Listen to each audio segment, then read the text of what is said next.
Hey everyone, welcome to the Mel Carmine Show. I'm your co-host, ELISA V. And today we've got our special guest, Tom Altois, joining us again for part 3 of The Real Story of the Matrix, How Far They Go. So parts 1 and part 2 are located on our channels. You can go to XRPQFSTeam where you'll find parts 1 and 2. And of course, you could always look for them on my Rumble channel as well, which is ELISA V. But before I begin, I just wanted to remind you to tune in every Monday at 4 o'clock Eastern when we do the forecast. And you'll find myself, Mel, Mike Barra and Laura Eisenhower chatting about the events of the week and having a good time on our lives. You can find that, of course, on Rumble, XRP, QFS Team, and it's also going to be on X at Elisa M. Valentino. So let us remember that we've got some pretty amazing sponsors that we're working with. You want to check the description box to check them out. We've got everything from legal and identity protection. We've got ivermectin and fenbendazole, and of course, Carmine's Gold. But before we get started, folks, make sure you hit the pause button. Okay, go down below. There's a Rumble link. Go over to Rumble and follow us over there. QFS1776.com is, without question, the holy grail of what's to come. Okay, T-shirts. You got to get yourself decorated. This way people will ask you, what is XRP? What is the quantum financial system? What is this? What is that? And you send them where? To QFS1776.com, where they need to immerse themselves, because we're going to burn down this system down to the ground. And out of the ashes will rise the phoenix. There'll be nothing to go back to. Believe me when I tell you that. Also, our Telegram groups down below. If you want to learn what's coming and you're sort of a little scared, I understand. Believe me, I was there too at one point. And if you need more than $10,000 worth of XRP or $1 million worth of XRP, you come see me. Send me an email at QFS1776@gmail, and we'll get you as much as you want. Gold and silver. Welcome to Carmine'sGold.com. Don't waste not even a second looking. Cheaper prices just don't exist. How important is it for you to own gold and silver right now? What does it mean to me personally? There's an economy that's about to crash beyond what words can explain. In 5 words, I'm going to educate you on gold and silver. Are you ready? You need to own some. Simple. Hi, Elisa V here. Did you know that medical bills are the leading cause of bankruptcy in the United States, accounting for 66.5% of bankruptcies? In fact, in 2022, 17% of adults with healthcare debt either declared bankruptcy or lost their homes due to it. We can all agree that the healthcare system is broken. Well, there is an alternative that I want to tell you about. It is impact health sharing, which Yahoo News is calling the disruptor in the $4.6 trillion healthcare system. With impact health sharing, you can choose the doctors, clinics, and naturopaths that you want with less restrictive guidelines. Medical bills are reduced to their fair market value, and premiums are 30 to 72% cheaper than competitors. Plus, Impact Health incentivizes healthy habits like supplements, gym visits, and therapy. Call 844-275-1056 and use the code MELCARMINE for a free quote today. Now, today I am thrilled to welcome you back, Tom. How are you? Very excited to proceed. I think you've done a stellar job bringing forward a lot of material and organizing it well.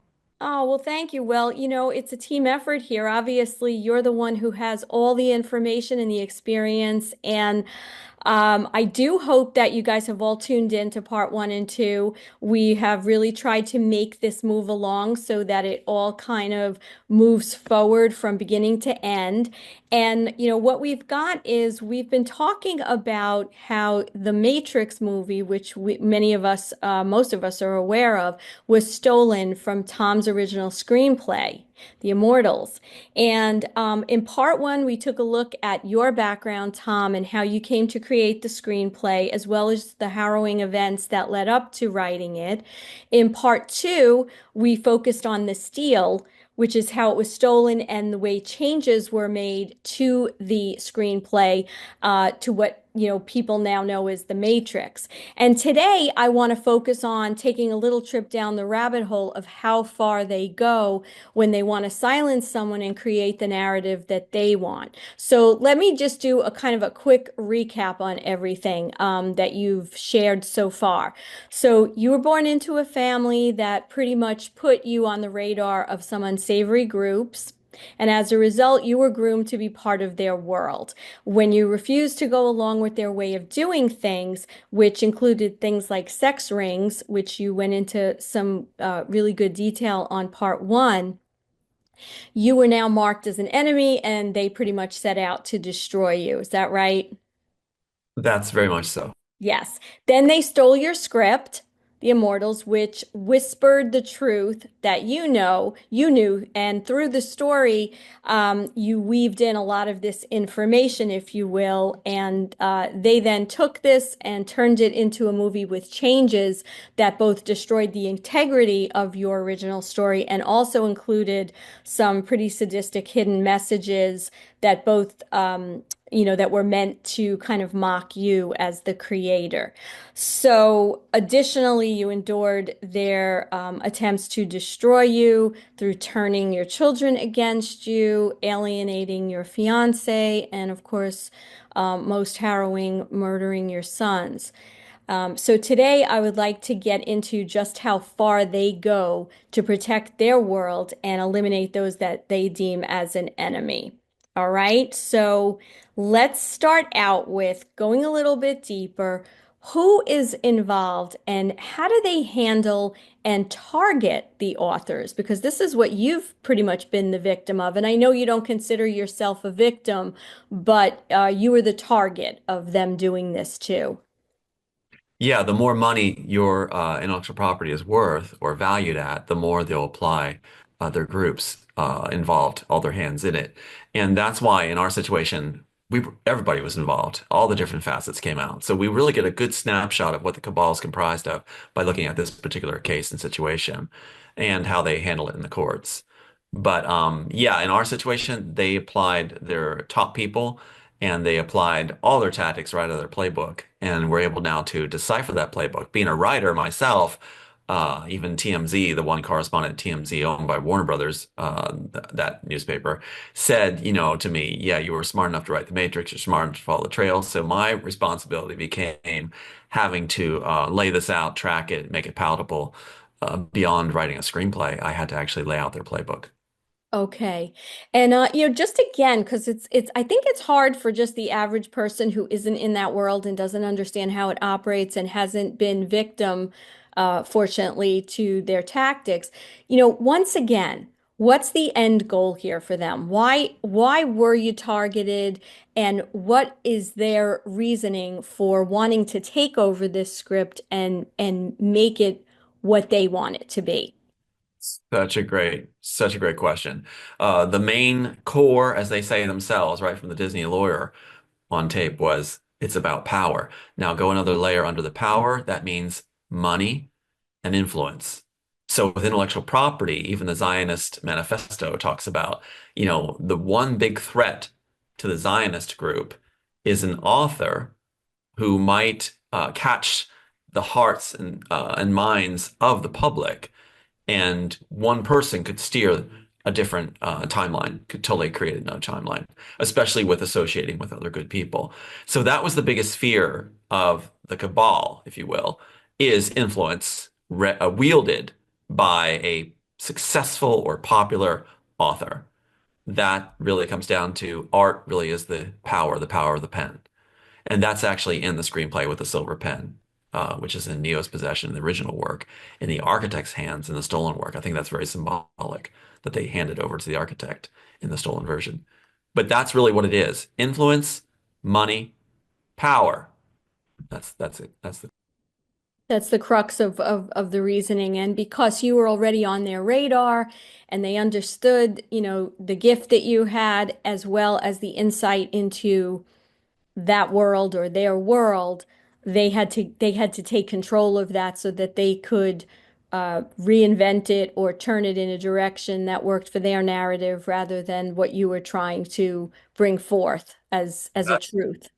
very important layer you just added in. There's another element. When you're groomed to be a leader within the cabal, you are expected to accept your chair, your position, and obey yourself. Do your part. And if you don't, you're a traitor. And so you get a different sort of treatment than the regular public, that are targeted. You are somebody who's considered a very dangerous individual who could reveal the cabal from the inside out, have it implode. And you also have a lot of draw within that community, if you can call it a community, based on power. So a lot of individuals may come to your side and want to support you. It's like that scene in Jerry Maguire where he grabs the goldfish and is leaving. He's like, anybody want to join me? Anybody want to come with me and, Bubbles or whatever his name is? And only the one lady comes, and that's actually how it transfers in real life, like Yeah. you're doing right now. But there is that fear that you're going to draw because you've been groomed and you've been positioned and you've been announced as a leader, coming leader. So you have a different strata of influence and importance that could be yours in the minds of the cabal. And Got it. that's why they also have to make an example of you that no one else decides to jump ship. And that's where we get into what we're talking about, how far they go. Okay, okay. Now I know this strays from where we're going, but I just dawned on me and I had a question for you. So understanding the way the inside works and the method by which the people that are sort of on the inside, as you were, are targeted in a specific way.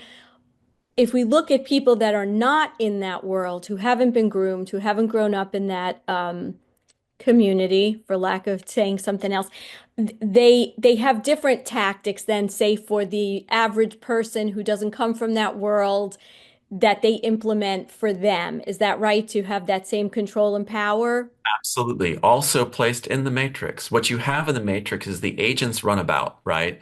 And you'll see different citizens within the program start to convulse or whatever, change and vibrate and become a smith.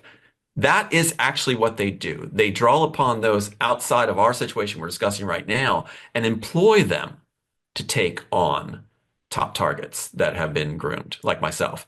So they draw on the general public, and it can be family members, things like that, like what you were alluding to in your intro, and reward them.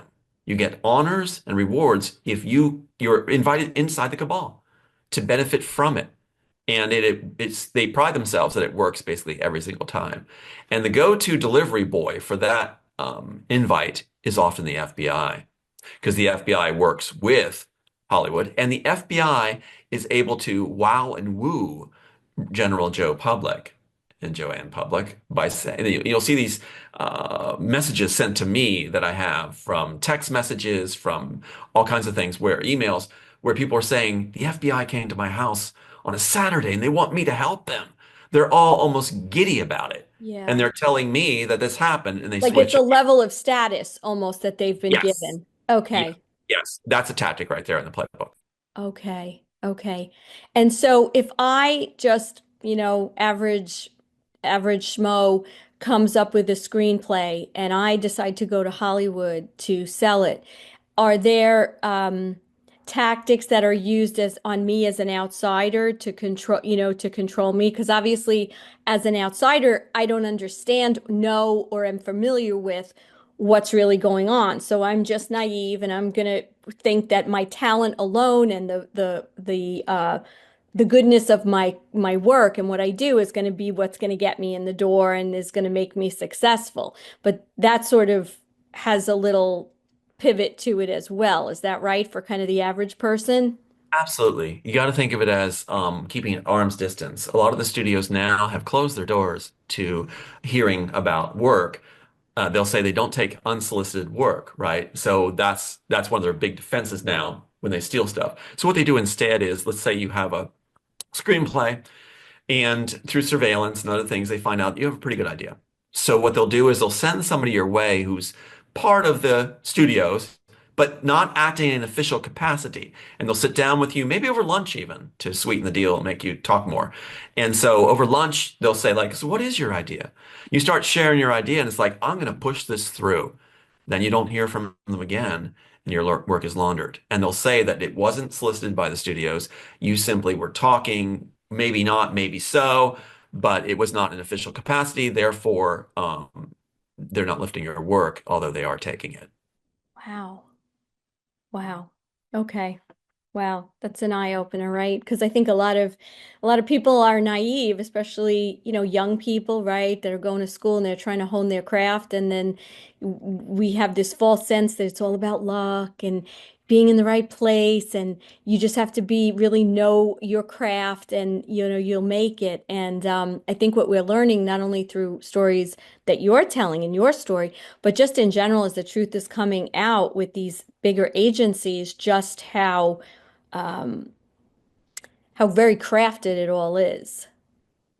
Absolutely. In fact, I would have been one of those when I was being offered to be a script doctor in Hollywood. They said I was going to be one of the richest people in Hollywood. They wanted me to come in and they said, we're fans of your work. We know your talents. You'll teach other writers. That sounds appealing.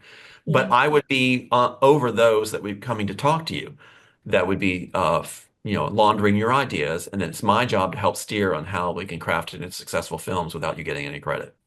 Okay, so the goal is not only to not give me credit, right? And for them to take the credit as if it's their original idea, but also so that they can launder it in a way that if there are certain messages that they don't find serve their agenda, they're going to make those changes so that I guess the messaging and the brainwashing, and the programming is incorporated into that. Is that right? That's exactly right. So what my job would have been if I accepted it, I would have been one of the wealthiest people, but I would also being very clever about making sure you couldn't trace anything back.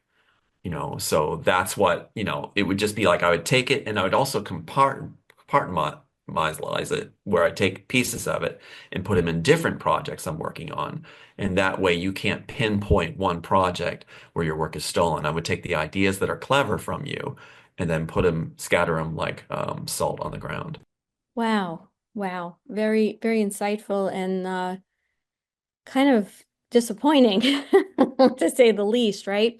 Okay, so I want to get into a little bit like who's involved, right, in this whole thing. And then I want to get into the how, like how they set up, as you had mentioned, we were talking off camera, they set up profit sharing agreements and, facilitate it through personnel trading. So I'm going to just like turn it over to you a little bit to explain how like who it is, how they do it, how they actually incorporate the use of the Copyright Office, and even how the courts are utilized by them to shut down the possibility of due process or recourse on the part of the original creator. Right. Now, first of all, what you have to do is look at their mindset. They have to convince their people to go along with this and be unilaterally in agreement to do this. So one of the things they'll tell you right off the bat for that idea of You being the creator or the person that works for them. talking about the inside takers, those that are Okay. inside. So we're looking inside the machine now, those that are facilitating it. One of the things they'll say is that it's their work. And they'll say that every idea has been done under the sun. And so therefore, if you, at least have a great idea, well, everybody else has an idea similar to it elsewhere on the planet. It's the law of universal laws, whatever, that we all get these downloads. So Yeah. that's one of the things they're throwing now with a player actually assigned to me that was at that conference you were at with me, and using that very terminology, that very logic. So that's one of their talking points for justifying having stolen. Also, they'll say that you sat on your rights, that the author wasn't going to do anything with it anyway. So they're doing a service to humanity by actually doing something with it where you would have just sat on it. Well, you didn't have the facilities to do it, or you didn't have the studios that were going to help you. So they're going to make it happen. You won't get credit, but the world is going to benefit from That's an them. interesting position. I like that one. That's real creative. Yeah, that's another one they've thrown. Another thing they're going to do too is they will amplify that by us with association. They'll send people your way that are very not very articulate, they're not very gifted, and by association, you are considered a low level. And that's part of the tactics too. So to do that, then they justify that they are the higher ones working with a good idea that you happen to be getting, which was a lot of people were getting. So they're just going to take it, and it's shameful, they would think, for you to claim your work when they're actually the ones that are doing good things with it. So that's another spin. There's a lot of spins, but they have to keep their contingency in line, their group in line, and be willing to take the work. It's very important. You're dealing with the human element. So that's one of the things the agencies are very big on is the talking points, the spin, why we do it. It's almost like those World War II films, why we fight, kind of thing where you're Propaganda. yeah, the whole thing. You have to have that in the machine. You have to Got it. have And I would so think that I didn't mean to cut you off. I would think that also what they're um, what they're going towards in the people that work for them is that sense again of empowerment, right? Because now they're better than, smarter than, in power, have the control over. So that is sort of, that works all the time, not all the time, but that works very well with people because if you make them think that they have some kind of power, it's an ego boost. So now that ego is going to lead them to maybe agree with things that maybe their conscience wouldn't normally go along with, right? exactly right. We have a gentleman called Marcus Bradley, who's actually Bradley Marcus. He's with the Saturn Awards. He was assigned to me to shoot me down, pretending to be just like a nobody. He doesn't even, he's not a real name. They reversed his name, but he's Mm-hmm. connected with Spielberg and Joel Silver and claims he's a writer for Joel Silver. So that man was assigned to me with a reversed name to pull me down. And that's what they do is they mock you and pull you down with lesser entities. And then it's supposed to make you feel like, well, I want to be with the big boys. I want to be back home where I belong, where I fit, and not with all these schmucks running around trying to pull me down, trash me. And at the same time, the elite are saying, we're fans of your work. You need to come home. So they try to bring you back, but the caveat is that you're not going to help or try to make a difference with the general public. And so it's again leading to that X final solution where we are conditioned to be fine with the annihilation or elimination of a large part of the population who are not considered A-list. And what's interesting is they use D-list players to implement this process, which may be shed later, but they're used to bring us A players back in Hmm. um, by pushing us by association. It's very interesting. So the Very question arises, psychological. yeah, Very, very, very much. And the D players they're feeling like that's their way into Hollywood to success. Look at the Wachowskis. They were promised beautiful women, fame, fortune, when they failed at everything. So D players mean you have people in-house to take the work in-house. Meanwhile, you utilize them to mock the original authors that if they should lose their conscience and say, okay, enough, I want to keep my family safe. I want to benefit. I want the name credit back. Like Wag the Dog, the director in Wag the Dog, yeah. played by Dustin Hoffman, finally in Yes. the end will agree. He's like, I want the credit. I want the world to know. That's what they're counting on for people like myself to come around and go, I want the credit. I'll do whatever I have to. I'm tired of my family being killed. I'll do anything I can to get name credit. And then you're back in and you're working for them and Yeah. Kind of everything's, sold your soul. yeah, yeah, Yeah. very effective. It's Yeah. been hard because general public's mocking you while you are groomed to be, so you're a high level A player being handled by D players that are bragging about the rewards they're getting. And with a stroke of a pen or just like a snap of a finger, you can change it all where they are out. So basically, I'm protecting D players by not acquiescing. But the thing is, I have a conscience and I'm going to do what's right for the entire population. I'm not going to sell my soul. Yeah. Yeah. And you've paid quite a price for that. So, all right. So let's talk a little bit about, which I find kind of fascinating because I don't know if there are people out there like me who viewed Hollywood at one point as a very isolated, self-contained Mhm. place or business entity, if you will. And now through some of the things that you're going to tell us, we see that it's much greater and is including many other organizations and groups, if you will, that you wouldn't think are part of Hollywood. So you want to talk a little bit about that, i.e., the Copyright Office, perhaps the court system. You had mentioned the FBI. Yeah, the whole power structure, since they say it's all about power, is based on agreements. So you have all these different organizations involved in the cabal, all these different facets that are part of the animal. and they have to come to agreements. So they agree on personnel, where personnel goes, what material they're going to steal, how they're going to profit off it, how they're going to structure the one world order. It's all in there. And that's why I put it into the immortals process. And that includes the courts. So if you need a favor, or with the power you have, you can exercise your power. Say Spielberg wants somebody eliminated or down. The cabal will help him eliminate them. One of the first things I was told when I was approached by the Italian mafia that was with the cabal was they said, tell us one person you like to have removed. Now, it's a very interesting statement, but that's part of the cabal process. If I said that I would like a certain party, and there's certain there would be candidates I would like off my back, but if I had said one, my hands are dirty. I'm now in deep, and that's over my head for the And rest what of do my they life. mean by removed? Killed, eliminated, Okay. hit. Not just So fired, not fired. This is permanent removal. that's why the Wachowskis, with the entry that we covered, with the Immortals entries or the Matrix entries in that interrogation scene graphic, right, where Neo's being threatened, that's why they have the a threat of the 380 numerology with the TA 4099, which is to take your worldly possessions and help you prepare for your death. It's a death threat. Also, the clock in Animatrix with a red 4 press 4, 44 in in 2003, that's also a response to the cabal. I want this guy removed. It's a death threat. It's assassination alert. So the red 4 means eliminate. So the Wachowskis, we know who their candidate is for who they want removed, but I'm still here.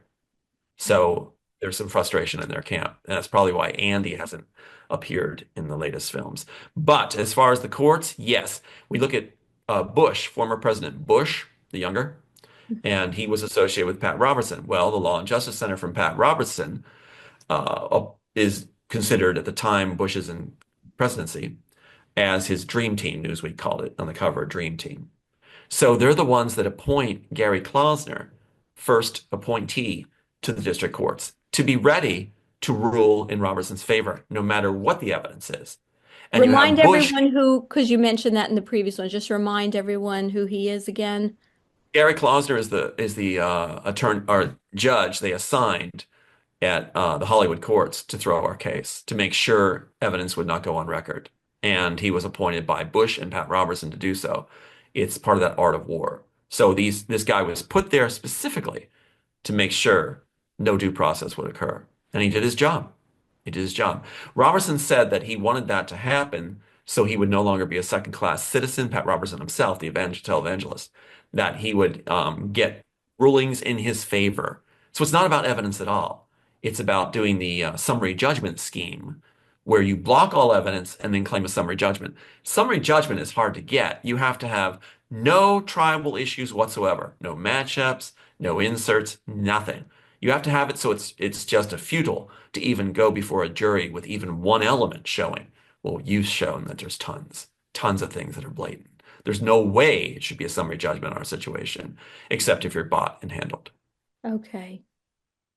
Okay. So, and then because of Hollywood's jurisdiction, that particular judge, anything that would have to do with, say, an author or a creator bringing some kind of suit against Hollywood, it's that's sort of his jurisdiction to handle all those cases because it would be within the geographical area of where the studios are. Is that generally Well, how it that's the thing. It should never have been argued in California. It should never Okay. have been. I want to do it in Hawaii, but they supplied the attorney that was classmates of their attorneys at Warner Brothers, the classmate from University of Berkeley, who had a suspended license and made sure it occurred at that area he had the suspended license at, which was the Hollywood courts. They orchestrated it to make sure by soliciting the author and saying, we're going to put $100,000 in, we're going to get you justice. That was all that song and dance to bring me into that court system where they handled it and made sure nothing would ever show. And you got to keep in mind too that Warner Brothers confesses on that tape recorder that Rankin had that they had no working drafts. It's a slam done win. Plus, we won. We won by default, and they blocked us from entering it. Our own attorneys that were provided us by Warner Brothers blocked us from entering the default. So how do they do that? In other words, if I understand the powers that be are going to be stronger than any laws or that exist, but what I'm confused about is how were they able to block it if the evidence was there, Mhm. like just explain a little bit of that because I want to know how they Let's sort of skirted around let's that. look at yeah, let's look at some of the things they did. There's a whole Yeah. plethora of things they did. One was a stipulation order. They had a stipulation order where it was not for judge, jury, or plaintiff's eyes, only attorneys. For attorneys' eyes only, it said. That was an emergency order put in right from the beginning that no evidence would be seen by Warner Brothers or shown from Warner Brothers because they don't have any. So it's Yeah. covering it over. And that no one would ever see it. Even the judge and jury would never see it. So right away, here's a And who tactic. makes this rule? They came up with it amongst themselves. The attorneys that were planted and the attorneys that were Warner Brothers worked together in agreement to make this, and I wasn't supposed to see it. But in this particular case, if we see this through here, I saw an email where this was going through, and it said that my client's in agreement with it.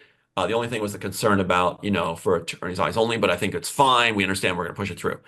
I objected to it online. I saw the email and allowed it to attach to the other side and said, I'll never agree to this as it stands. Then the attorney threw a fit, lost it on me, and Your own said, attorney or yes, their attorney? yes, he did the lot. Called me grandiose delusions, mocked me, everything else, yelled, screamed at me because he was working for Warner Brothers. In fact, we have a tape from Warner Brothers attorneys, their contact saying he's in their pocket. He has your back against the wall. You have no idea how much he's screwing you. So that's was given to me too, so I could jump ship to another attorney that would provide. It was incredible. The man that told me that I've taped, was sponsored, or I forget what you call it, endorsed by the Warner Brothers firm for litigation support. That's the one that told me that to get me to go to this other attorney that was working for them, Oh, another so a defense, stacked deck. all stacked deck. So what you have is I said no to that stipulation order to wrap that one up. I said, there's no way. They said, well, it can't go in without your signature. I said, well, I'm not going to sign it. So they sent it in anyway without telling me.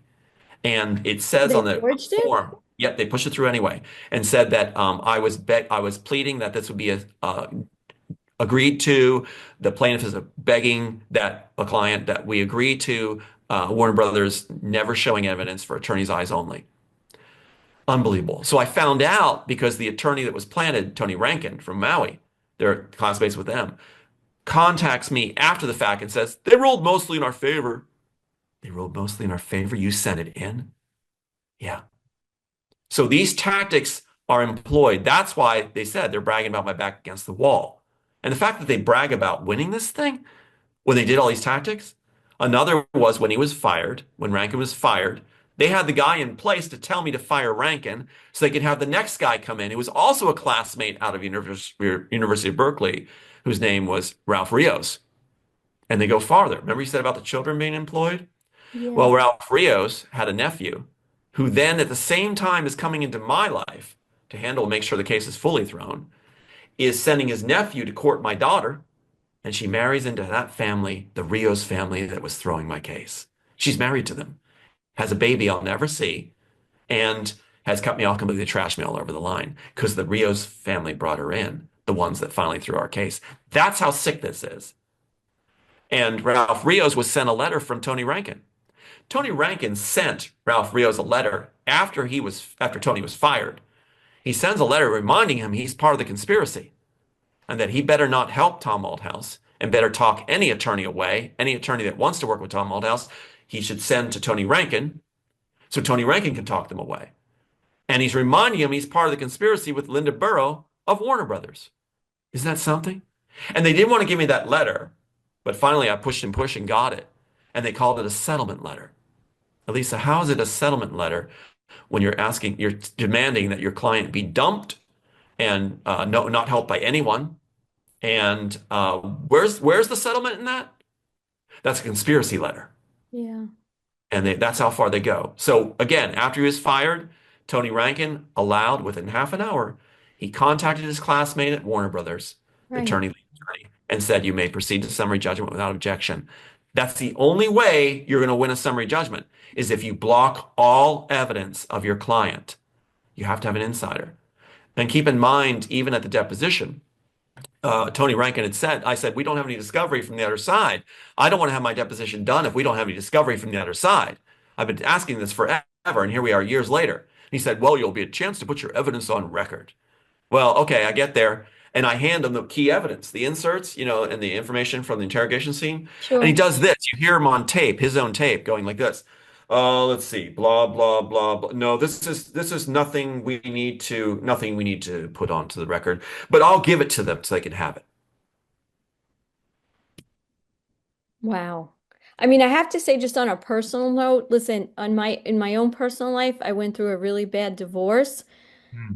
and was, so stressed. Like I just wanted to rip my hair out at the frustration of everything and the evil things that my ex-husband was doing. And so what I can say is I just don't I can't even express how much um respect I have for what you've been through and how you are still kind of standing, and because it doesn't compare in any way to what I went through, one dimension of my life really.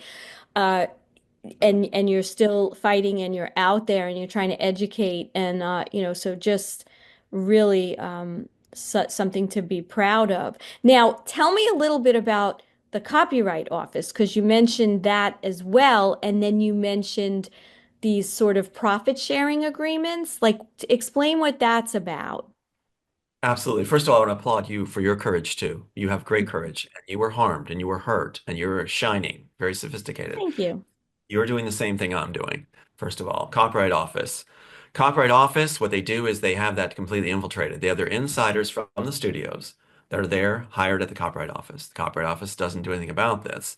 And so anytime an entry goes into the Copyright Office, the other side has it fully in hand. All they need to do now is remove your original drafts from your possession, and they can then take ownership. They create slots at the Copyright Office where they'll put in the title you're working, the title you have, Right. and they enter the title and subtitles under it to create slots at the Copyright Office. So therefore, any studios that might be interested in your work can be given the work, and they simply take one of the subtitles under your title and enter it in the slot, and they have it completely copyrighted and taken. And that is interesting if you look at the entries, because they'll put on multiple entries like we have with the Tom Hanks situation. Tom Yeah. Hanks ordered and commissioned by Warner Brothers to write The Immortals right before they launched the 99 version of Matrix. And they have, again, created by certificate of authorship. It's only 3 pages long. So what Yeah. they're creating is that slot, and their candidates that are going to steal the work, they pick candidates, are all done through the Copyright Office, entered. And the Copyright Office does nothing about it. In fact, the Copyright Office, when I sent for my, the gold sealed, blue ribboned version, Yep, the one when you've I sent, shown on the other right, interviews. Yeah.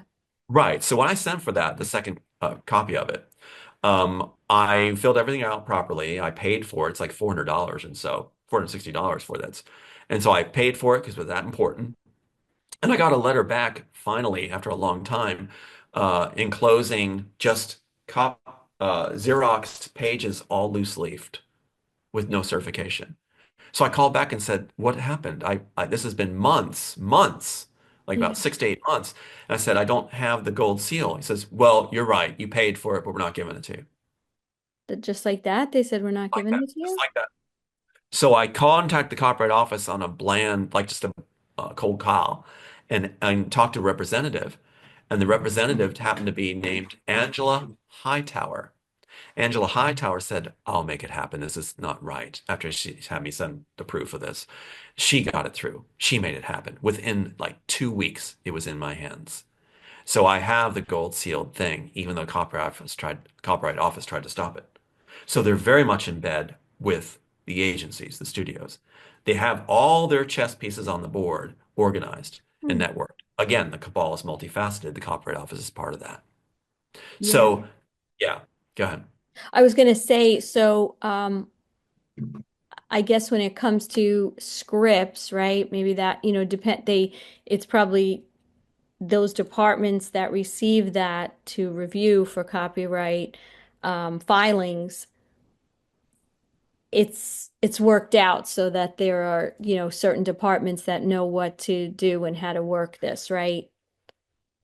That very good point. What they have is certain key people. They do this in the police stations. They do this all over the place. It's great what you just raised because they have a certain go-to person. If this surfaces, send them my way. I'll handle it interdepartmentally.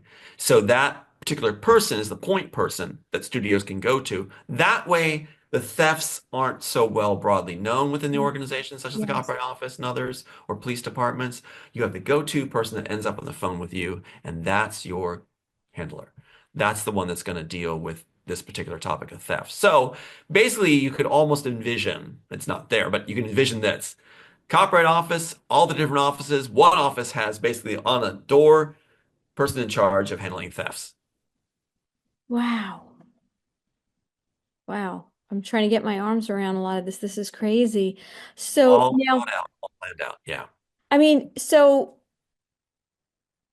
it's almost like if you're of that personality that is just gonna say, you know what, I've had it, you just come to the conclusion to say, you know what, I can't fight this system, it's too big, Mhm. let me forget about it. Or, you take on this crusade that you've taken on to let everyone know, because there really is no in between. It doesn't sound like you're going to get the justice you need in the court system. Everything is kind of all Yeah. tied together against you. So Well, just like and yeah, go ahead. just entered in another element. You're doing great here. Another element comes in where they send you people who sold out. Now, this is echoed in films. They put this in the different films too. Okay, There's a film explain that. about the Japanese internment camp with the people that had to build the bridge and different allied officers and such. And what happened is the Japanese had, it's a real life story. The Japanese had inmates that were or prisoners who would approach the new coming prisoners that were at high levels and tell them into, try to get them to acquiesce and go along, saying it's better if you do. I've been here. I know the ropes. You better follow me. They did this also in Nazi Germany did this. They would bring different Polish prisoners or other prisoners, officers and such, and have them introduced to other already captive Russians and such like this, that would then officers that would then tell them, look, it works great here. It's really good. These guys treat us really well. And they try to talk you into, again, being on that team. And so that's what they do with us as scriptwriters. If you're a high-level scriptwriter, they'll have somebody come to you and say, look, you're not going to win. There's no way you're going to win. You should accept the offer. You're not going to get anywhere. And I've had a number of people at high position approach me that way that were sellouts. And that's how I Wow. know most. Yeah. Yeah, you know how the system is. Effective tactic. Yeah. So just to digress a little bit, where do you think all of this is now? We know there's been a lot of things that have been going on over the last 8 years. Even the most unenlightened person can look and say Hollywood is in bad shape. Look at the movie industry, like everything shifted over the last 5 years, right? A lot of times you watch a movie these days, it's a lot of unknowns, right? You don't even see the A list. The Academy Awards have just become ridiculous. So where do you think we are? I mean, obviously we're going back to the 90s when all of this transpired for you, right? 30 something years ago. And here we are today with many, many things that have gone on behind the scenes and, militarily and white hats and all that kind of thing. So, like, what's your assessment of, are we better, are we worse, or Well, let's look at it through their lens. Let's look at it through their eyes. Do we look successful? Have we survived? Do we have influence? When we go to events, I'm being told you're a rock star, you're a celebrity. Like I just what came from Hollywood, they're telling me the same thing. People wanting autographs, signing. That isn't for my ego or elevation. It means we're winning. We're winning. We have influence. Every time I have someone come up to me and wants an autograph or wants to get a picture with me, I know we have influence, especially when it's doctors and other famous people. So we have influence. We made it through the gauntlet, and the Hollywood attorneys are saying this is the greatest story, the real life story, even beyond the Matrix, they said. So if we have the greatest story, such as Roseanne Barr said and Trump's family believes, then we've made it. We've got the greatest story. What they say in Game of Thrones? It's a story that makes a great leader. It's a story that galvanizes people together to come together for good. It's a great story. We've got that. And who else, besides our circle, has had all their information put into a film, and the film lifted in so many ways by all facets of the cabal, and that we've survived and are public and being known worldwide now That to me means we're winning. We have influence. Now, the other side sees it again through their lens, is what they see: influence, power. They respect that. They answer that altar, right? That's what they worship. So there are defectors now coming on. And some are punching the rain check. They're saying, when you're famous, I want to be involved. I'm watching you. I support you. I just can't do it right now until you actually win in court or Mm, until your movie's made. Well, no problem. Movie made leads to win in court. And Matrix 1's never been claimed, Altered Carbon never claimed, and the conditions I have from what I experienced means, and with a fraud, yes, that's why they're so scared. If they weren't so scared and their attorney's so scared, then I'd say we don't have a chance. But since they're so scared, they're pointing with neon signs that you're going to win. yeah, Otherwise, they wouldn't be doing so much to try to stop us. So their own actions is what has encouraged us to realize we've got this. Their yeah, own actions out of fear, a group that prides themselves on power. And again, that goes right to the screenplay where the former agent who's friends of Neo, Thomas A, keeps saying no fear. Their slogan is no fear because they're not allowed to show fear. Agents aren't allowed to show fear or they're terminated. And that's how it works in the cabal. You're not allowed to show fear. We haven't shown fear and we've seen it through. I was groomed to lead. I'm leading still. I'm yeah, just not inside their halls. I'm yeah. leading. Yeah. You're leading your own charge. And that's the thing that they use to control across the board is fear, right? That's we can name 100 That's different things. How that's how they people get, yeah. Sorry. That's how they get people to turn on you, to work against you. Well, and The not just turn on you, excuse me, and other people, but to turn on themselves. People out of fear go against their own best judgment, their own common sense. We saw it 4 years ago with, I'm not going to say what, but that little situation we went through worldwide with people were just making decisions based on fear and not saying, wait, let me think about whether this makes sense or not. So um you've proven to them that you're not going to be afraid and you just, stay the course. Now, what about, you mentioned also like profit sharing agreements. How does that fit into all this? Well, that's really connected to also personnel sharing. What they do is you look at the Paramount current team at Paramount Studios. You've got the former executive from Warner Brothers who received my work and commented in letters to me about the work being received, right? Goes to Paramount. And at Paramount's where they put forward the whole thing that we did on Elon Musk and the Neuralink and all that stuff and rubbing it in. And that thing I just sent you today. That's all done under that executive working now at Paramount. So what they do is they send their personnel who are part of the theft and conspiracy and cover-ups to the different studios, Okay. and it's almost like switching tanks, but they're all the same army. So they're all still operating. Disney works with Spielberg, DreamWorks, Tom Hanks. All these main players are working together with Disney Studio Productions, Warner Brothers, Silver Pictures, Lionsgate. They're all just trading around. In fact, when it got too hot for Mike Lang, who was the one that was very much, he was appointed in '93 when I submitted by Disney, Michael Eisner, to handle me. And that's how Films was formed. Miramax Films was formed as a laundering agent to quote, well, basically, use up the scripts or get ownership claim for the scripts that they had in the warehouse in New Jersey. It sounds like a B movie, but that's what he put in the Vanity Fair article. But he left, and Joel Silver left right when we came forward. They both resigned immediately when I thought I could push it through the case and we're winning by default.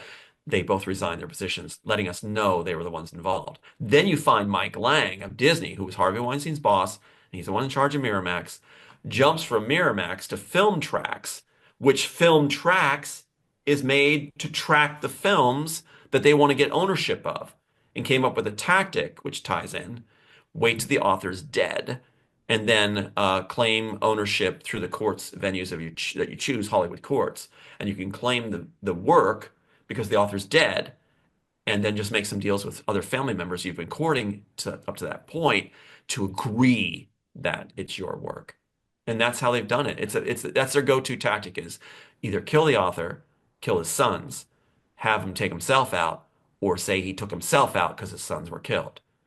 And now you've got ownership of those materials in that warehouse in New Jersey, the hard copies. You've come out and you're talking about this and sharing this story and going all around. How many, I mean, this sounds so prevalent. How many other people do you think have gone through what you've gone through, but just didn't have the wherewithal to bring it public and fight? Well, that's a great question. You have to break it down, I guess, into, or we should break it down into how many sold out, Yeah. how many settled, and how many lost their lives. That's pretty much the three categories. There's nothing in between or outside that. So, and when you get that in front of your face, I mean, how many go as far as we have here? I'm told no one. No Wow. one's made. But I'm the author that has high school birthday, the character named after me, my fiance's birthday, my dad's name, all that in that.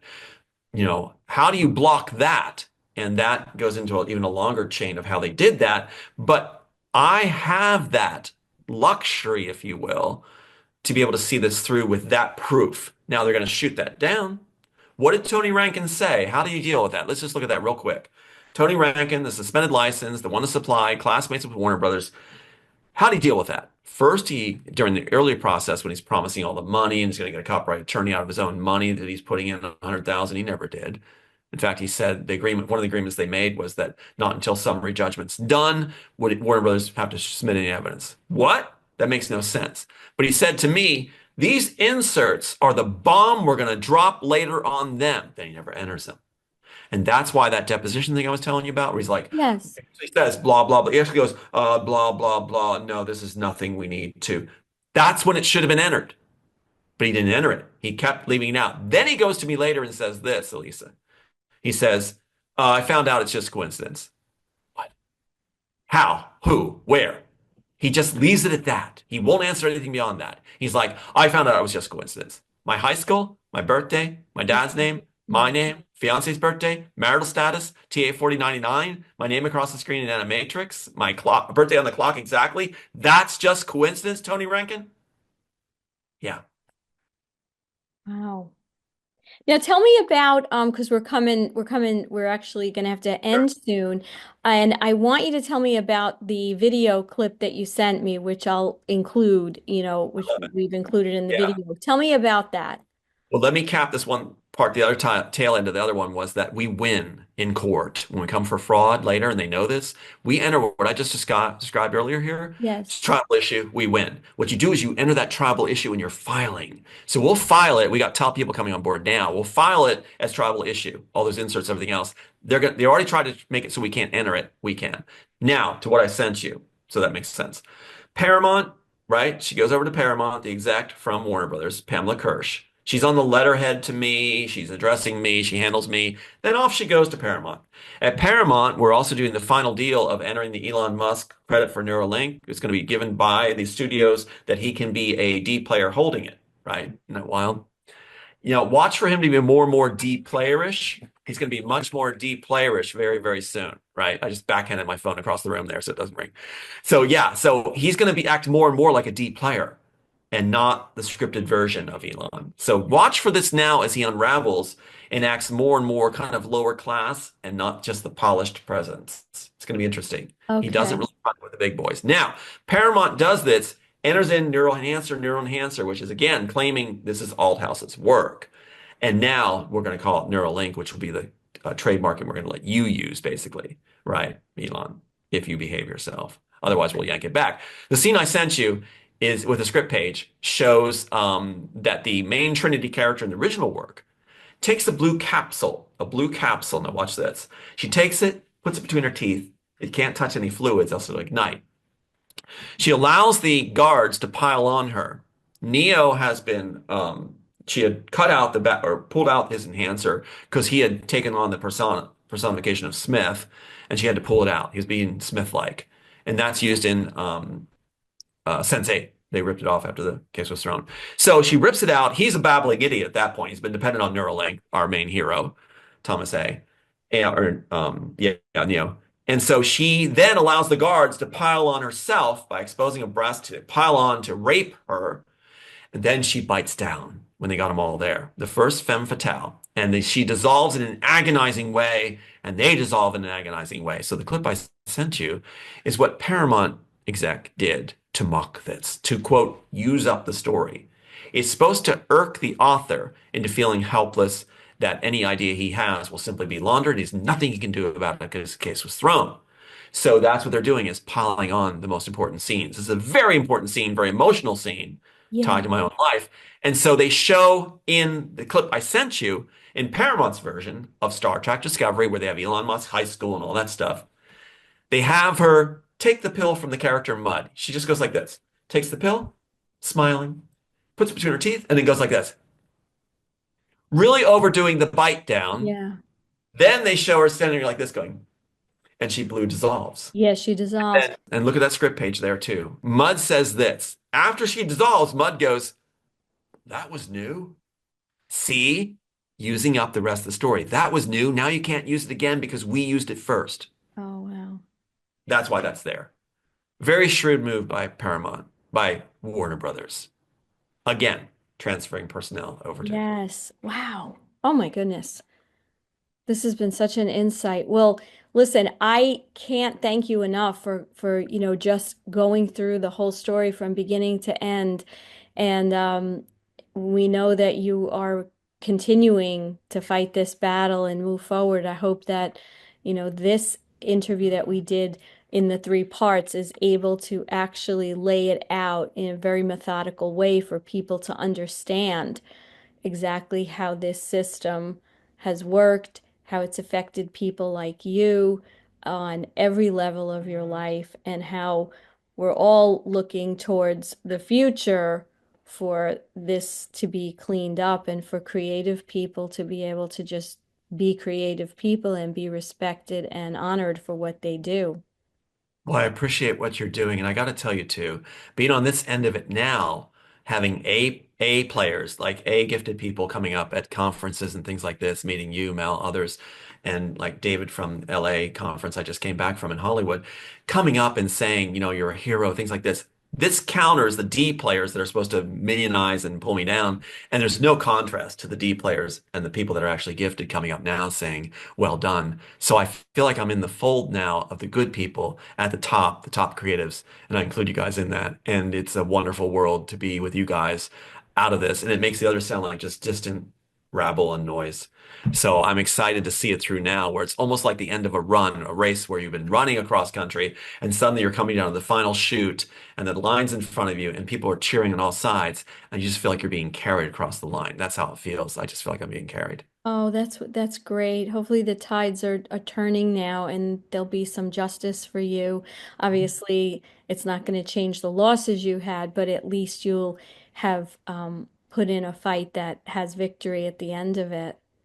I'm going to celebrate and keep my boys' memory lifted because I know that's what they want me to do. So they wanted me to be happy. I'm going to celebrate my butt off with all y'all as we see this through. We will win our case. It'll happen. I'm already being told that. So we've got them. We got them. Good, good. Watch for more Well, and we're here cheering you on for, everything you've done and you're doing because you're the trailblazer for so many that I'm sure, like we said, we don't know how many people have gone through what you went through. We just didn't have the tenacity and the knowing of how that world works, right. good enough to kind of fight up again, go up, put up a That's fight against them. such a good point too, because my calling and requirement is that when I succeed, I don't just go off to party land. When I succeed, I apply myself to use what I know from the cabal on the inside to make sure they don't do it to others. So I will be able to protect others once I win. Yeah, it's a wonderful mission. Well, Tom, hopefully we'll talk soon.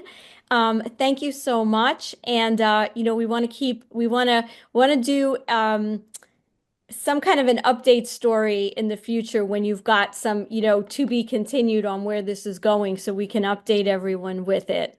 I love it. And there's plenty of more matchups to go over later on anyway. So that more and more things about how they were lifted, where they came from real life. I'd like to do some of those Easter eggs sometime too. So Sure, much, Lisa. we will. All right. Take care, Tom. Thanks everyone for watching. Hey, Elisa V here. We all know that legal matters can be costly and stressful. Finding the right representation and dealing with high retainers and hourly bills adds up fast. But what if I told you there's a way to have legal insurance just like your health or car insurance? LegalShield has leveled the playing field. From just $29.95 a month, you get access to lawyers for personal legal matters. From traffic tickets to real estate issues or trust matters, help is just a tap away on your phone. Call or text 516-493-1742 and use code ELISA Legal to start your journey to legal protection today.